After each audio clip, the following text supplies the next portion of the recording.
want to thank everybody for coming today. I'm Eileen Tokunaga, the Executive Vice President for the Coalition for Education and Equality.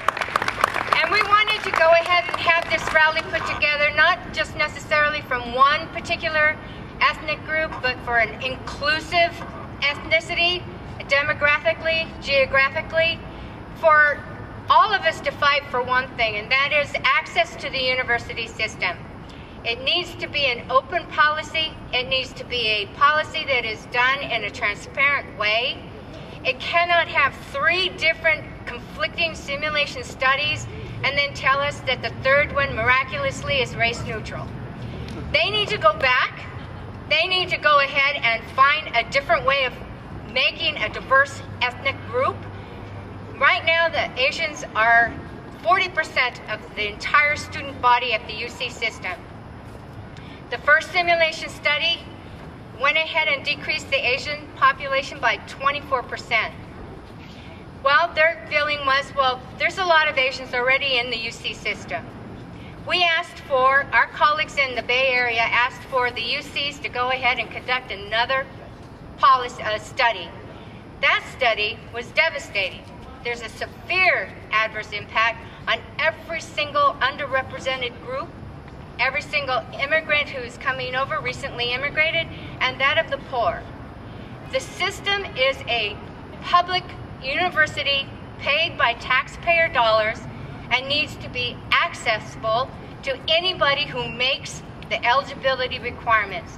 You cannot change the eligibility requirements to go ahead and have the face of a university campus in one particular way.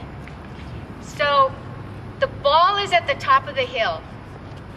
When this policy is implemented in 2012, if we let that ball roll down that hill, it will be years before we can unravel the devastating effects of that policy. And that's why we asked for everybody to come out and be informed about something that's going to be fundamentally charging against your civil rights. This is one of the most important civil rights issues in decades. And the reason why a lot of people do not know that is because the UC has done their policy making under the radar. Tom Bay, our public affairs individual for the Coalition for Education and Equality, has gone to tens and tens of events. These people, our communities do not know what kind of adverse impact this policy is going to have on our future students. Are we going to be the haves and the have-nots? Are we going to be separating student bodies by some nebulous subjective criteria? We need to have the UC rescind their policy, meet with the stakeholders, and come up with a policy that's going to be inclusive and is going to be somewhere that we could all be proud as Californians. Don't reduce our enrollment by 2,300. Increase non-residents enrollment into our California schools and deny the underrepresented continually to have access to the doors that should be wide open.